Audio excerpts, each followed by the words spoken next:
Jumpa lagi di channel Kerot Susu. Novel Dr. Genius Fang Qiu. Bab 475. Berjarak 10 meter dari 30 ruang uji di pabrik, kelompok direktur duduk di meja panjang dengan beberapa komputer di atasnya, merekam dan memantau apa yang terjadi di 30 ruang uji. Berbunyi, berbunyi, berbunyi.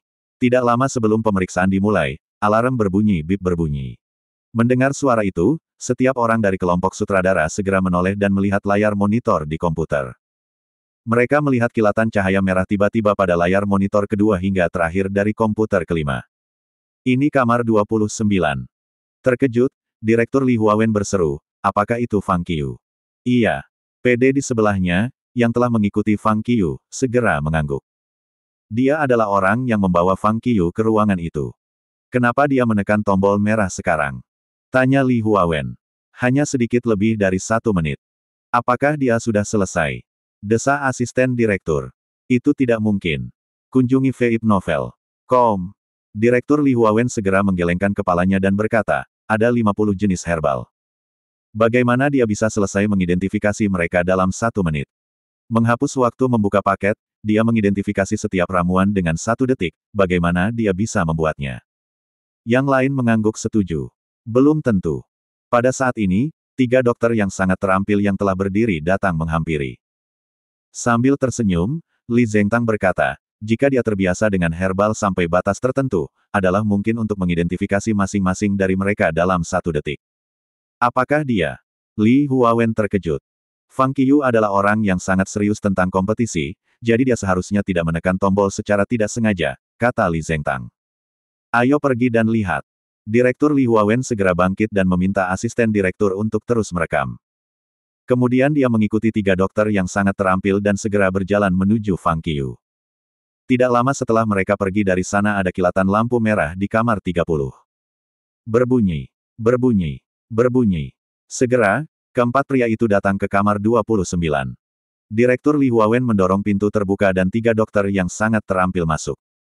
Mengikuti aturan bahwa sutradara tidak bisa berada di video, Li Huawen berdiri di pintu dan tidak memasuki ruangan. Di dalam ruangan, Li Zhengtang tersenyum dan bertanya, apakah kamu sudah selesai? Iya. Fang Qiu mengangguk. Baiklah. Li Zhengtang mengangguk dan berkata, kami akan memeriksa. Sementara dia berbicara, 3 dokter yang sangat ahli datang ke meja.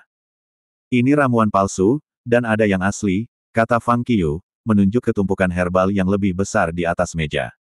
3 dokter yang sangat terampil mulai memeriksa sekaligus. Hasilnya, setelah memeriksa, ketiganya segera menemukan bahwa tumpukan herbal itu palsu. 31 jenis ramuan palsu total, kata Fang Qiu. Ya. 3 dokter yang sangat terampil mengangguk serempak, menatap Fang Qiu dengan kekaguman di mata mereka. Benar. Li Zhengtang mengumumkan. Direktur Li Huawen, yang berdiri di pintu, menatap Fang Qiu dengan ekspresi kaget dan tak percaya di wajahnya. Bagaimana ini mungkin? Hanya butuh Fang Qiu 1 menit. Hanya butuh 1 menit baginya untuk mengidentifikasi 50 jenis ramuan, dan ia menemukan semua 31 ramuan palsu. Kecepatan dan ketepatan identifikasi terlalu besar.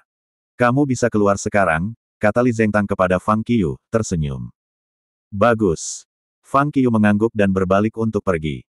Ketika dia meninggalkan ruangan, Direktur Li Huawen, berdiri di pintu, masih menatapnya. Direktur Li. Pada saat itu, suara asisten sutradara tiba-tiba datang dari interkom yang tergantung di sabuk direktur. Direktur Li Huawen menurunkan interkom dan bertanya, ada apa?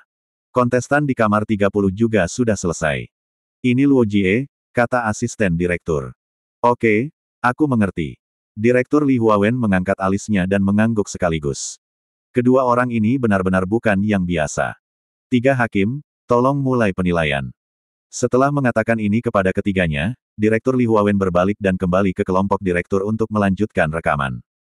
Tanpa ragu, ketiga hakim pergi ke kamar 30. Meskipun mereka tidak memiliki peralatan komunikasi, mereka difilmkan oleh juru kamera sejak saat rekaman dimulai, sehingga ketiga hakim memiliki kamera untuk mengikuti mereka kemanapun mereka pergi. Juru kamera yang mengikuti mereka akan segera memberitahu 3 hakim kamar mana yang akan dimasuki untuk penilaian. Tidak lama setelah Fang Qiu keluar dari ruang ujian, Luo Jie keluar. Hah! Saat melihat Fang Qiu, Luo Jie mulai sedikit dan segera berkata kepada Fang Qiu, aku tidak berharap kamu begitu cepat.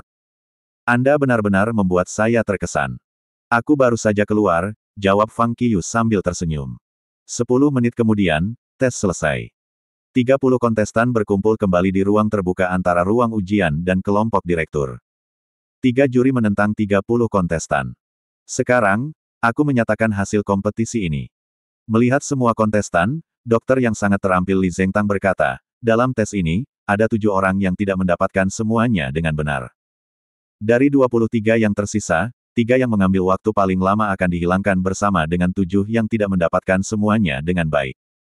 Mendengar kata-katanya, 10 dari 30 menjadi pucat sekaligus. Aku tidak yakin. Raungan hebat datang tiba-tiba. Ketika orang-orang melihat sumbernya, mereka melihat bahwa orang yang berteriak adalah seorang pemuda yang tinggi kurus. Orang ini adalah Zhang Yalong, yang mengambil inisiatif untuk memilih Jiang Miaoyu sebagai lawan di episode kedua, tetapi tersingkir dari kompetisi, dan akhirnya maju melalui babak kedua playoff. Kenapa kamu tidak yakin? Tanya dokter yang sangat ahli, Yang Juanyong. Aku juga membuat mereka baik-baik saja, dan hanya butuh sedikit lebih lama. Lagi pula, saya pikir itu tidak lama. Kenapa kau melenyapkanku? Zhang Yalong mempertanyakan. Alasannya sangat sederhana. Yang Juanyong berkata dengan wajah acuh tak acuh, karena ini adalah kompetisi dan Anda tidak sebagus yang lain dalam kompetisi ini. Aku tidak yakin. Bentak Zhang Yalong dengan marah. Untuk apa? Yang Juanyong bertanya lagi. Dia dan dia. Zhang Yalong menunjuk ke Fang Qiyu dan Luo Jie dan berkata, mereka bisa membuat obat yang merupakan keterampilan yang tidak berguna. Bagaimana mereka bisa maju ke top 15 nasional tergantung pada itu. Dibandingkan dengan membuat obat, mengidentifikasi jamu adalah hal yang nyata. Saya akan bersaing dengan mereka. Itu fakta bahwa Anda kehilangan, dan sebagai seorang praktisi pengobatan Tiongkok, Anda harus menyadari kekuatan dan kelemahan Anda, serta kesenjangan antara Anda dan orang lain, kata Yang Juanyong, menggelengkan kepalanya. Aku tidak peduli. Zhang Yalong mendengus dan berkata, saya tidak akan diyakinkan kecuali mereka bersaing dengan saya. Kalau begitu, Yang Juanyong mengangkat alisnya dan berkata, kalau begitu aku akan meyakinkanmu. Dengan itu, ia memimpin kelompok itu langsung ke kelompok direktur. Di depan kelompok sutradara, Yang Juanyong menjelaskan situasi dan meminta untuk menunjukkan video Fang Qiyu dan Luo Jie kepada Zhang Yalong. Direktur Li Huawen tidak keberatan dan meminta anggota staf untuk segera melakukannya. Baginya, itu adalah poin penting yang menarik dari pertunjukan. Tak lama kemudian, grup sutradara menunjukkan video bahwa Fang Qiyu dan Luo Jie mengidentifikasi jamu. Semua kontestan berkerumun di sekitar. Mereka terkejut dengan apa yang mereka tonton. Ya dewa, itu sangat cepat. Apakah video ini dipercepat? Itu kecepatan asli mereka. Waktu ditunjukkan di sudut kanan bawah. Video tidak mempercepat sama sekali. Apakah dua orang aneh ini? Bagaimana mereka bisa begitu cepat? Apakah mereka mengidentifikasi herbal? Mengapa mereka membuang ramuan itu setelah sekali pandang? Sementara semua orang kaget, Fang Qiyu dalam video selesai mengidentifikasi semua herbal. Memotong meja, dia menekan tombol merah di dinding. Pada pemeriksaan lebih dekat, waktunya tepat 60 detik. Sekarang semua orang terkejut. Tidak hanya para kontestan, tetapi kelompok direktur dan 3 juri terkejut. Meskipun mereka sudah tahu bahwa Fang Qiyu telah melakukannya dengan sangat cepat, mereka terkejut melihat kecepatannya yang luar biasa. Zhang Yalong, yang secara khusus diatur untuk berdiri di depan orang banyak, wajahnya menjadi pucat sejenak. Dia butuh 9 menit untuk mengidentifikasi 50 jenis herbal. Namun, Fang Qiyu hanya menghabiskan 1 menit. Itu 9 kali kecepatannya. Lalu dia melihat ke samping. Segera setelah Fang Qiyu selesai mengidentifikasi herbal, Luo Jie selesai juga. Itu 70 detik. Hanya 10 detik lebih lama dari waktu yang dihabiskan Fang Qiyu. Pada saat ini, wajah Zhang Yalong menjadi sangat suram. Dia ingin bersaing dengan Fang Qiyu dan Luo Jie dengan ekspresi percaya diri di wajahnya sekarang. Dia bahkan merasa yakin bahwa dia bisa mengalahkan Fang Qiyu dan Luo Jie.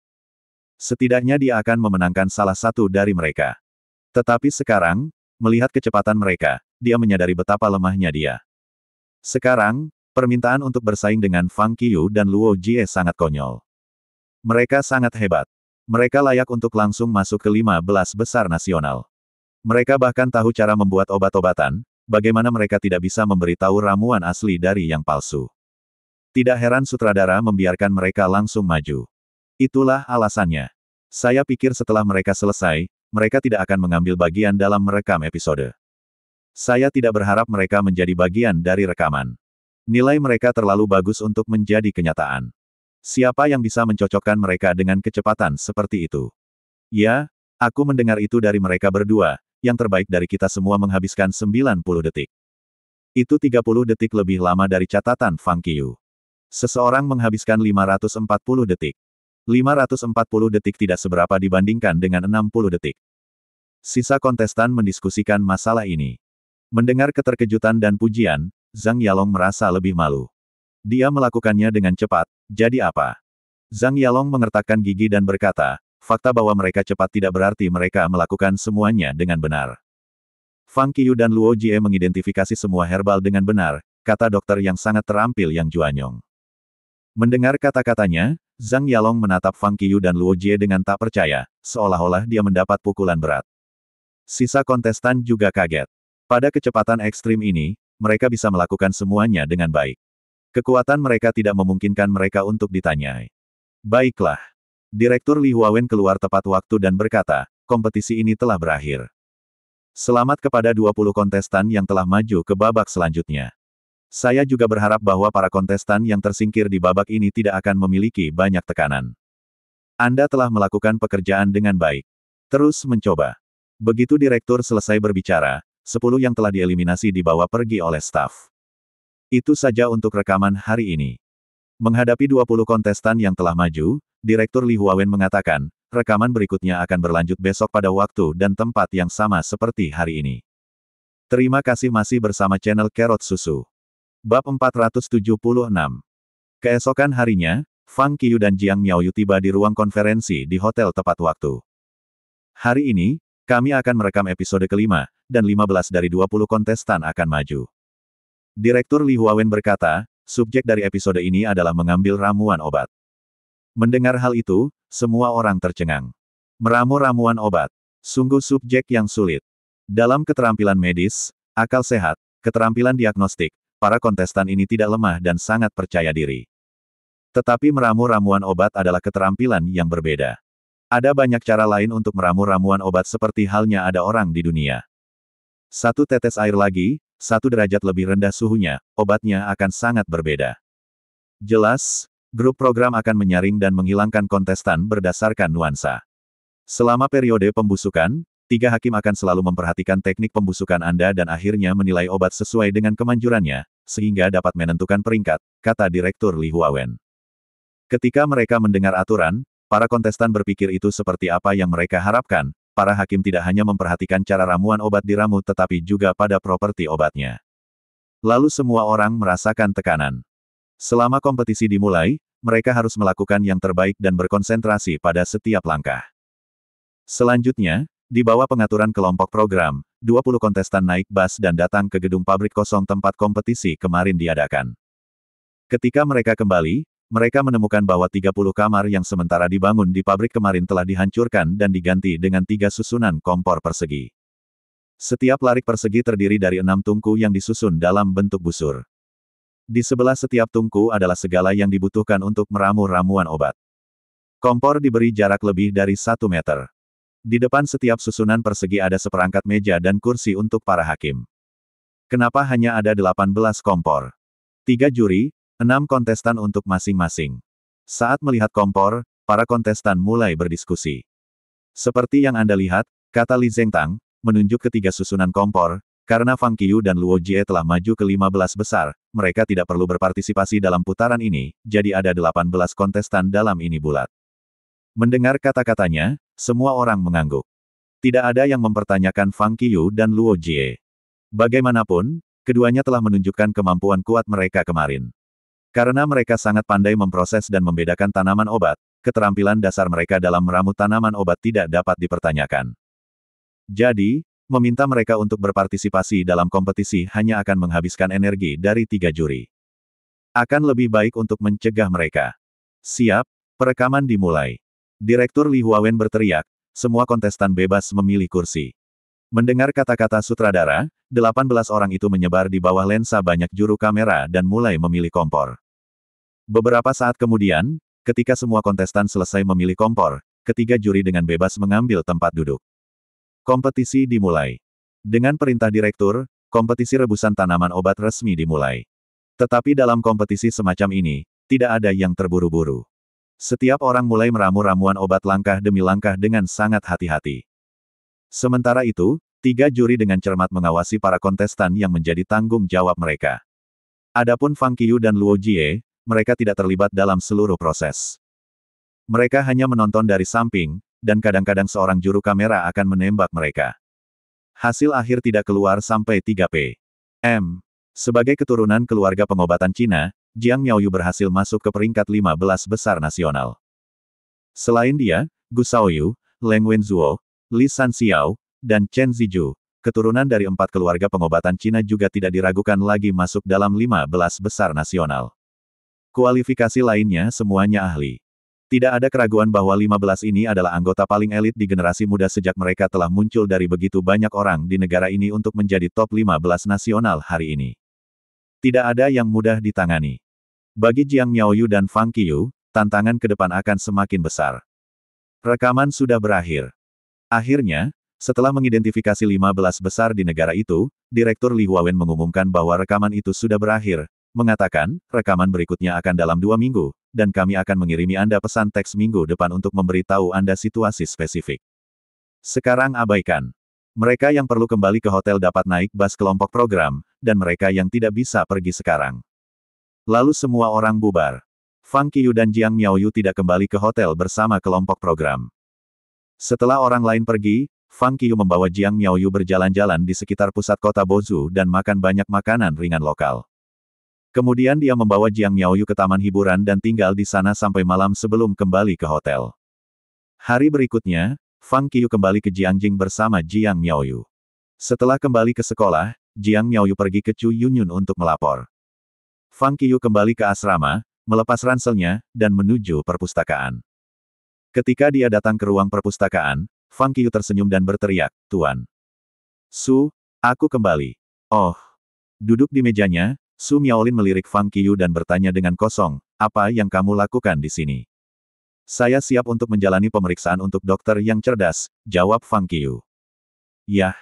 Su Miaolin, sama sekali tidak terkejut, mengangguk dan berkata, "Saya akan meminta Anda untuk menghadiri pemeriksaan dokter kecerahan ketika dokter pengobatan Cina muda sudah selesai.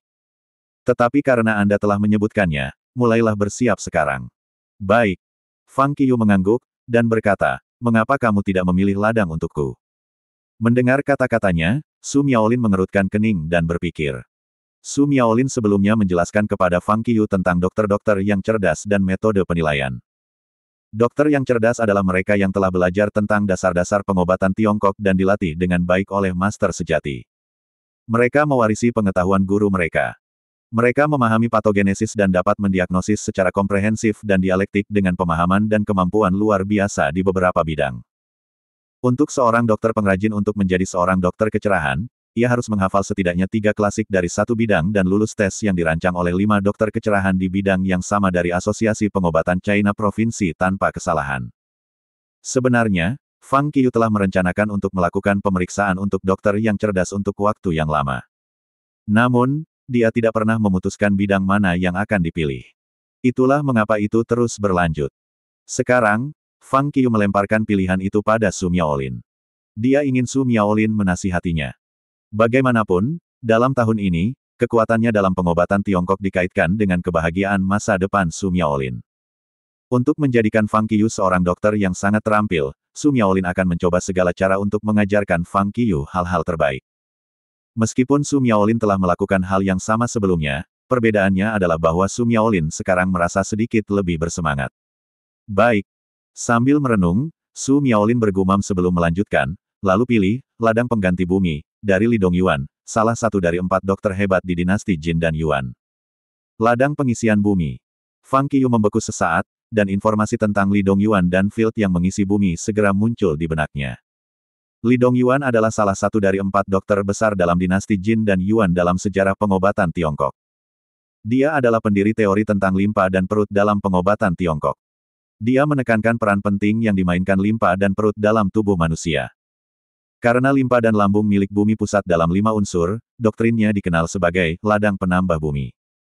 Li Dongyuan berpikir bahwa limpa dan perut adalah sumber vitalitas dan kekuatan pendorong aktivitas kehidupan manusia dan menekankan peran penting limpa dan perut dalam aktivitas kehidupan manusia. Iya. Su Miaolin mengangguk dan berkata, limpa dan perut adalah sumber aktivitas kehidupan manusia, dan penyakit sering muncul dari dua bagian. Terlebih lagi, orang-orang modern tidak memperhatikan pola makan, dan limpa dan perut mereka mudah mengalami masalah, jadi lebih tepat untuk memilih bidang pengisian bumi. Pada titik ini, Su Miaolin mulai menulis daftar buku untuk Fang Qiu. Klarifikasi keruwetan tentang kerusakan internal dan eksternal, risalah pada limpa dan perut, buku rahasia kamar anggrek, penemuan medis, resep Dongyuan, kunci hidup. Dan catatan tifoid, buku tentang perlindungan bayi, poin utama untuk mengobati tifoid, tips Dongyuan, resep tentang pengobatan, argumen tentang obat, buku harta karun penggunaan obat, kunci 5 meridian, risalah tentang ulkus dan luka, resep untuk perempuan, dan sifat-sifat narkoba di ayat. Setelah menyelesaikannya, Su Miaolin dengan sabar mendaftarkan lokasi buku-buku ini di perpustakaan. Ini adalah karya Li Dongyuan. Saat dia menyerahkan daftar itu kepada Fang Qiu, dia menambahkan, keluarkan buku-buku ini dan bacalah dengan ama.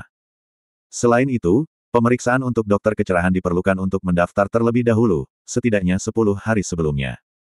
Katakan kapan kamu siap. Oke. Fang Qiu memikirkannya dan berkata, ya, akhir bulan, tanggal 30. Mendengar kata-katanya, secara mental Su Miaolin menghitung waktu. Ada 16 hari tersisa sebelum akhir bulan. Tinggal setengah bulan lagi, apakah kamu memiliki kepercayaan diri? Tanya Su Miaolin. Aku harus percaya diri. Fang Qiu menyeringai dan berkata, kamu tahu murid siapa saya? Huff. Su Miaolin memutar matanya ke arah Fang Qiu dan menjawab, itu yang sebenarnya. Fang Qiu merentangkan tangannya. Baiklah, kamu pergi dan persiapkan. Su Miaolin melambaikan tangannya dan berkata, jika ada sesuatu yang tidak kamu mengerti, tanyakan saja padaku. Adapun hal-hal lain tentang menghadiri ujian, saya akan berurusan dengan mereka semua. Terima kasih Tuan. Su. Fang Qiu mengucapkan terima kasih dan berjalan ke perpustakaan dengan daftar buku. Kemudian dia menemukan semua buku dalam daftar dan membawanya kembali ke asrama. Begitu dia kembali ke asrama, dia mendengar tangisan aneh Sun Hao. Ya dewa. Apa? Fang Qiu menatap Sun Hao tanpa bisa dijelaskan. Hei, kamu cukup kuat, tapi kenapa kamu masih ingin belajar? Tiba-tiba, Anda punya banyak buku. Apakah karena tekanan yang diberikan pada Anda sehingga Anda kembali untuk belajar? Sun Hao bertanya. Fang Qiu memutar matanya pada Sun Hao tanpa penjelasan. Oh, omong-omong, Zhu Benzeng menoleh untuk melihat Fang Qiu dan berkata, yang termuda, kamu baru saja kembali. Saya punya berita untuk Anda. Apa itu? Fang Qiu bertanya. Model pelatihan magang telah dipraktikkan selama setengah tahun. Sekolah telah mengumumkan bahwa mulai minggu depan, siswa yang telah mengambil bagian dalam model akan dinilai. Akan ada penilaian di seluruh sekolah. Ini seperti kompetisi sekolah kecil dari dokter pengobatan Tiongkok muda.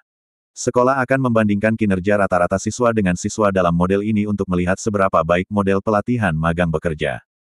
Berbicara tentang ini, Zhu Benzeng berseri-seri dan bertanya, ini adalah model yang Anda kemukakan untuk memberi manfaat bagi seluruh sekolah. Apakah Anda memiliki iman? Tentu saja saya lakukan. Fang Qiu segera menjawab, selama gurunya serius, metode ini jelas lebih baik daripada metode pengajaran normal.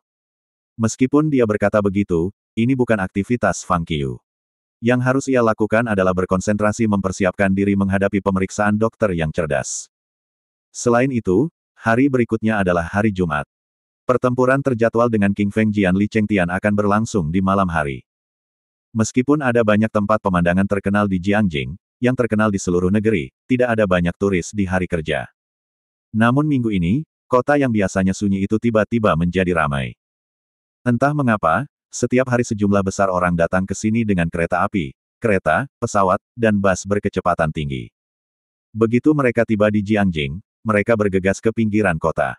Tujuan mereka adalah rumah Penatua Yi di pinggiran kota. Rupanya, orang-orang ini ada di sini untuk menyaksikan pertempuran besar antara pria misterius John Du dan King Feng Jian Li Chengtian. Itulah sebabnya Penatua Yi sangat sibuk dalam beberapa hari terakhir.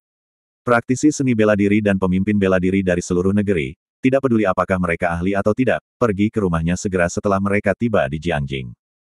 Untuk menyambut para praktisi seni bela diri ini, Penatua Yi secara khusus membuat peta dan mempostingnya di forum online Wulin untuk semua orang menonton jika mereka tersesat. Dia mengharapkan hanya beberapa orang untuk datang dari provinsi lain. Tetapi yang mengejutkannya, lusinan orang datang pada hari pertama, lusinan lainnya pada hari kedua, lebih banyak pada hari ketiga, dan lebih banyak pada hari keempat. Dengan perhitungan kasar, ratusan orang dari provinsi lain telah datang. Sebagian besar dari mereka adalah pemimpin bela diri, dan beberapa praktisi bela diri. Sebagai pemilik rumah, Penatua Yi secara alami harus menjaga orang-orang ini. Tetapi orang-orang ini sama sekali tidak peduli tentang penerimaan Penatua Yi atas mereka. Ketika mereka bertemu Penatua Yi, mereka semua memintanya untuk menyelamatkan tempat bagi diri mereka sendiri. Beberapa bahkan meminta Penatua Yi untuk memberi mereka kamar dan membiarkan mereka tinggal di istana. Tentu saja, Penatua Yi tidak akan membiarkan mereka tinggal di istana, dan dia tidak berani memberi siapapun tempat. Semuanya akan ditentukan oleh urutan di mana orang-orang tiba pada malam pertempuran. Tentu saja, Penatua Yi menyebutkan syarat-syarat masuk ke istana. Selain cukup kuat, orang-orang ini harus membayar biaya masuk masing-masing. Tidak ada aturan keras untuk biaya tersebut. Tetapi permintaan akan kekuatan jauh lebih tinggi dari sebelumnya. Hanya pemimpin bela diri yang bisa memasuki istana. Setelah semua, hanya pemimpin bela diri yang dapat tercerahkan oleh pertempuran dua pria, dan praktisi seni bela diri tidak bisa melihat apa-apa. Bahkan jika yang terakhir masuk ke Manor, mereka tidak akan mendapatkan panen.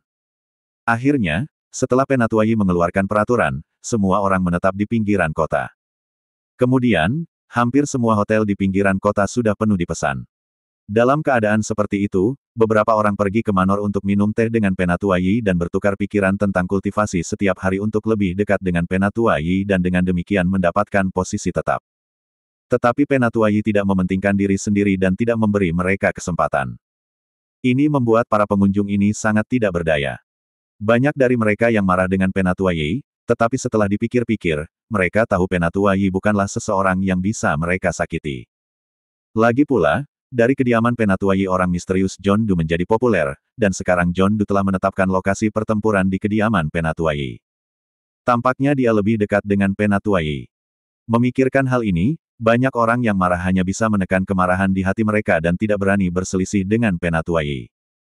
Lagi pula, jika mereka berselisih dengan Penatua Yi dan menciptakan gangguan di sini, pria misterius John Doe pasti akan memilih mereka. Maka mereka akan berada dalam kesulitan. Bagaimanapun, sekarang di forum online Wulin, semua orang takut pada pria misterius John Doe. Meskipun John Doe adalah orang baik yang telah melakukan sejumlah hal untuk menghukum orang jahat dan melenyapkan orang jahat, semua orang jelas ingat bahwa semua orang yang ditangani John Doe akhirnya kehilangan kungfu mereka. Hukuman semacam ini terlalu kejam dan mengerikan bagi para praktisi seni bela diri. Akibatnya, sedikit orang yang berani main-main dengan John Doe. Secara alami, beberapa orang berani memprovokasi Penatua Yi. Waktu berlalu dengan cepat. Dalam sekejap, hari Jumat datang. Di muka, semua pemimpin bela diri lokal berkumpul di rumah Penatua Yi dan mulai menunggu. Para praktisi seni bela diri dari provinsi lain semuanya dikucilkan dan diberitahu bahwa waktunya belum tiba. Pada pukul 5 sore, sekitar 100 orang telah berkumpul di luar istana. Dewasa ini, untuk menerima orang-orang ini, Penatua Yi secara khusus meminta para profesional untuk mengubah istana. Beberapa vegetasi yang tidak perlu, batu, del, diambil dari Manor, dan ruang besar dibiarkan untuk semua meja dan kursi. Oleh karena itu, ketika pemimpin bela diri Jiangjing semua memasuki istana, mereka masih merasa bahwa istana sangat kosong. Bagaimanapun, ada beberapa pemimpin bela diri di Jiangjing. Pukul 7 malam, gerbang dibuka. Orang-orang secara resmi memasuki istana. Kali ini, Penatua Yi sendiri berdiri di pintu gerbang untuk menyambut mereka. Orang-orang mengantri untuk masuk. Segera istana itu penuh dengan orang. Akhirnya, berkat transformasi, rumah bangsawan itu mampu menampung semua ahli di tingkat superior bela diri dari provinsi lain. Meskipun terlihat ramai, itu tidak mengecewakan banyak orang. Meja besar di Manor diubah menjadi meja persegi panjang untuk 2 dan 4. Ketika semua meja terisi, para pelayan Manor mulai bergerak untuk mengumpulkan biaya masuk. Itu hanya biaya masuk, bukan taruhan. Setelah semua, biaya uang Penatua Yi untuk merenovasi istana. Karena tidak ada aturan keras, beberapa orang memberi 10 yuan, sekitar 50, sekitar 100, beberapa ratus, dan beberapa bahkan lebih dari 10.000. Tanpa disadari, semua orang di Manor bersaing untuk memberikan lebih banyak uang. Para pelayan sangat gembira. Setelah mengumpulkan biaya masuk, Penatuai meminta para pelayan untuk melayani orang-orang ini dengan makanan dan anggur yang baik. Setiap meja memiliki pot anggur dan beberapa hidangan. Makanan dan anggur bahkan bisa dipesan, tetapi harganya mahal. Pada saat yang sama, ada beberapa keindahan anggun di arena, siap tampil, untuk semua orang membunuh waktu yang membosankan. Pukul 5:30, sama seperti semua orang menonton pertunjukan dengan gembira, suara siulan terdengar. Suara mendesing. Seperti peluru dari pistol, seberkas cahaya putih meledak dari langit malam yang jauh, dan dalam sekejap, itu di atas Manor. Ketika semua orang melihat lebih dekat, mereka menemukan bahwa itu adalah seorang pria paruh baya berusia sekitar 50 tahun.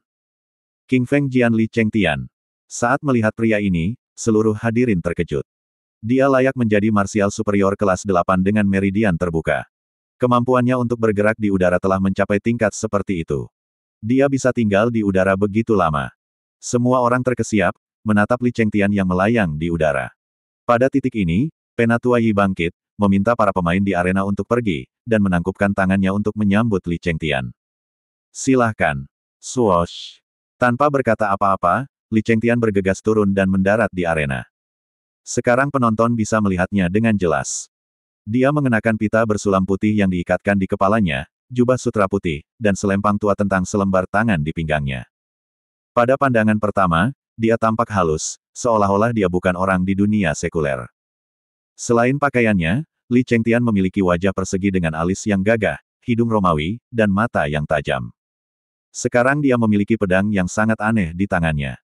Pedang itu semua berwarna hijau, tapi itu pasti terbuat dari besi. Ada angin samar di sekitar sarungnya, dengan jejak energi Qi yang agak tajam. Apakah itu pedang King Feng? Pedang yang mengerikan. Itu dapat menarik energi Qi bahkan di sarungnya. Tidak heran dia yang terbaik di antara yang sederajat. Karena dia memiliki pedang, hari ini, pria misterius John Du mungkin akan kalah. Berbagai argumen terdengar satu demi satu. Di arena, Penatuai menangkupkan tangannya dan berkata kepada Li Chengtian, "Senior, tolong tunggu sebentar." Mendengar kata-katanya, Li Chengtian melirik Penatuai, sedikit mengangguk, dan duduk bersila. Dia meletakkan pedangnya rata di atas kakinya yang terlipat, lalu menutup matanya dan menunggu dengan tenang. Di sekitar arena, sosok-sosok luar biasa dari berbagai tempat terus berbicara. Waktu yang ditentukan adalah jam 7 malam, dan sudah jam 6:45. Ketika waktu semakin dekat, obrolan di bawah arena semakin keras. Sudah hampir waktunya untuk pertempuran. Kenapa John Du belum datang? Ya, Li Chengtian sudah ada di sini. Pria misterius John Du terlalu sombong. Beraninya dia membiarkan Li Chengtian menunggunya. Maksudku, apakah John Du akan bersembunyi di kegelapan, melihat Li Chengtian dan King Feng Sword di tangannya? Mengetahui dia bukan tandingan Li Chengtian, dia takut. Oh, itu mungkin. Betul. John Du sudah mengambil 10 juta. Bahkan jika dia tiba-tiba berubah pikiran dan tidak bertarung dengan Li Chengtian, dia pasti akan menghasilkan 10 juta. Ya dewa, John Du tidak seperti itu, kan? Siapa tahu? Pikirkan tentang hal ini, sekarang setelah John Du menjual harta bumi, ia pasti kekurangan uang. Mungkin itu semua tipuan. Dia akan menipu 10 juta dan melarikan diri dengannya. Ada banyak diskusi. Sementara semua orang berbicara, mereka mencari pria misterius John Du. Akibatnya, pria misterius, John Du, tidak muncul ketika itu pukul 6:55 HAL. Saat ini, semua orang menjadi cemas. Apakah lelaki misterius John Du benar-benar melarikan diri? Waktu masih berlalu. Pukul 6:57, pria misterius John Du tidak muncul. Pada pukul 6:58, dia masih belum. Pada pukul 6:59, pria misterius John Du belum muncul. Itu hampir waktu yang ditentukan, dan pria misterius John Du belum muncul. Tiba-tiba ada keributan di Manor. Namun, dibandingkan dengan penonton, sebagai salah satu protagonis pertempuran, Li Chengtian masih duduk bersila dengan mata tertutup, tanpa menunjukkan sedikitpun kecemasan. Bagaimanapun, jika pria misterius John Du tidak muncul, dia akan menunggu di sini sampai dia muncul. Lalu jam 7. Saatnya.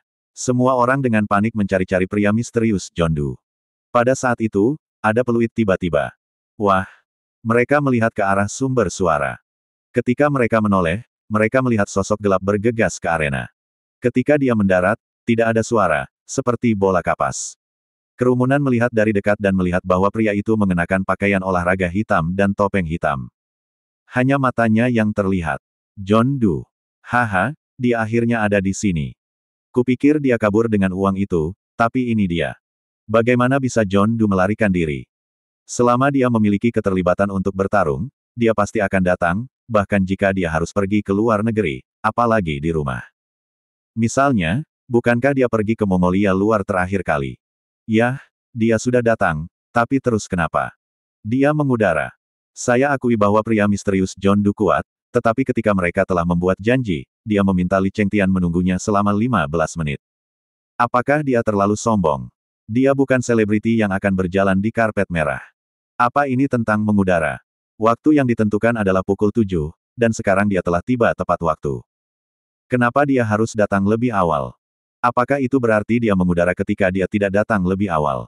Mengapa mereka tidak berlomba untuk melihat siapa yang datang lebih awal?